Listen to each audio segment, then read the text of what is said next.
ആദിവാസി ഗോത്രകലയായ പളിയ നൃത്തം ഹൈസ്കൂൾ വിഭാഗത്തിൽ മഞ്ചേരി NSS സ്കൂളിലെ കുട്ടികൾക്ക് ഒന്നാം സ്ഥാനം. ആദ്യ ദിവസം വേദി സജീവമാക്കിയത് ഗോത്രകലകളായിരുന്നു. ഈ വർഷം മുതലാണ് ഗോത്രകലകളും അരങ്ങിലെത്തി തുടങ്ങിയത്. 35ാമത് മലപ്പുറം ജില്ലാ കലോത്സവം നമ്മുടെ രാജാസിന്റെ ഗ്രൗണ്ടിൽ ഇപ്പോൾ നമ്മുടെ കൂടെ ചേരുന്നത് NSS മഞ്ചേരിയിലെ വിദ്യാർത്ഥികളാണ്. ഹൈസ്കൂൾ വിഭാഗത്തിൽ നമ്മുടെ വയനാടിന്റെ തനത് കലയായ പണിയ നൃത്തത്തിൽ ഒന്നാം സ്ഥാനം നേടിയ എ ഗ്രേഡോട് കൂടി ഒന്നാം സ്ഥാനം നേടിയ വിദ്യാർത്ഥികളാണ് നമ്മളിപ്പോൾ ചേരുന്നത്. എങ്ങനെയുണ്ടായിരുന്നു ഈ വർഷം മുതൽ ആദ്യമായിട്ടാണ് ഇത്തരം ഒരു കല വരുന്നത്? എങ്ങനെയുണ്ടായിരുന്നു ഇതിന്റെ ഒരു മത്സരം? എങ്ങനെയുണ്ടായിരുന്നു? നല്ല മത്സരമൊക്കെ ഉണ്ടായിരുന്നു. ഞങ്ങൾക്ക് പ്രതീക്ഷ അങ്ങനെ ഉണ്ടായിരുന്നില്ല. ഞങ്ങൾക്ക് കിട്ടിയപ്പോൾ ഞങ്ങൾക്ക് സന്തോഷമായി. എത്ര ടീം ഉണ്ടായിരുന്നു? ടോട്ടല് 7 ടീം അല്ലേ? 8 ടീം. ആദ്യമായിട്ടാണ് ഇങ്ങനൊരു സംഭവം വരുന്നത്. അപ്പോൾ നിങ്ങൾ എങ്ങനെ പ്രിപ്പറേഷൻ എങ്ങനെയായിരുന്നു ഇതിന്റെ ഒരു കലയെ കുറിച്ചുള്ള? ഞങ്ങൾക്ക് പഠിപ്പിച്ചു തരാൻ വയനാട്ടിൽ നിന്ന് തന്നെ ഒരു സാറ് വന്നിരുന്നു. ആ സാറ് ഞങ്ങൾക്ക് പഠിപ്പിച്ചു തന്നുകൊണ്ട് ഞങ്ങൾക്ക് കിട്ടിയെന്ന് പറയാം. ആ സാറ് ഞങ്ങൾക്ക് നന്നായിട്ട് പഠിപ്പിച്ചു തന്നു. അതന്നെ ഞങ്ങൾക്ക് നല്ല പ്രചോദനമായിരുന്നു. എന്തായാലും നിങ്ങളുടെ ഒരു പെർഫോമൻസ് നമുക്ക് കാണണം. നിങ്ങൾ എങ്ങനെയാണ് എന്ന് അറിയണ്ടേ?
വളരെ നല്ലൊരു നൃത്തമാണ് നമ്മൾ കണ്ടത്. നമ്മുടെ ഇത്തവണ മുതലാണ് നമ്മുടെ സബ് ജില്ലാ തലത്തിലും ജില്ലാ തലത്തിലുമെല്ലാം ഈ ഗോത്രവർക്ക്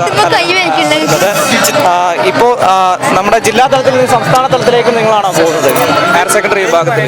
അപ്പോൾ അതിനുള്ള എന്തൊക്കെ പ്രിപ്പറേഷൻ നിങ്ങൾ എന്തൊക്കെയാണ് നടത്തിക്കൊണ്ടിരിക്കുന്നത്? കൂടുതൽ മത്സരങ്ങളിലേക്ക് പോവുകയാണെങ്കിൽ സംസ്ഥാന തലത്തിലേക്ക് കൂടുതൽ മത്സരങ്ങളിലേക്ക് പോകണം. ഇനിയും ടീമുകൾ ഉണ്ടാവും സംസ്ഥാന തലത്തിൽ. എങ്ങനെയായിരിക്കും നിങ്ങളുടെ ഒരു അടുത്തൊരു ഘട്ടം? ഞങ്ങളെ മാക്സിമം ട്രൈ ചെയ്യും.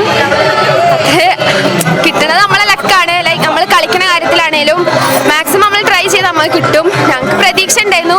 എല്ലാ ടീമും കണ്ടപ്പോൾ എല്ലാവരും അടിപൊളിയായിട്ട് കളിച്ചു. കൂട്ടത്തിൽ വെച്ച് ഞങ്ങളായിരുന്നു. അതേപോലെ തന്നെ സ്റ്റേറ്റിലും ആവട്ടെ. തീർച്ചയായും ഇവർക്ക് എല്ലാവിധ വിജയാശംസകളും നേരുന്നു. ക്യാമറാമാൻ ആസാദിനൊപ്പം പ്രകാശ് പോക്കാട്ട്, കേരള വിഷൻ, മലപ്പുറം.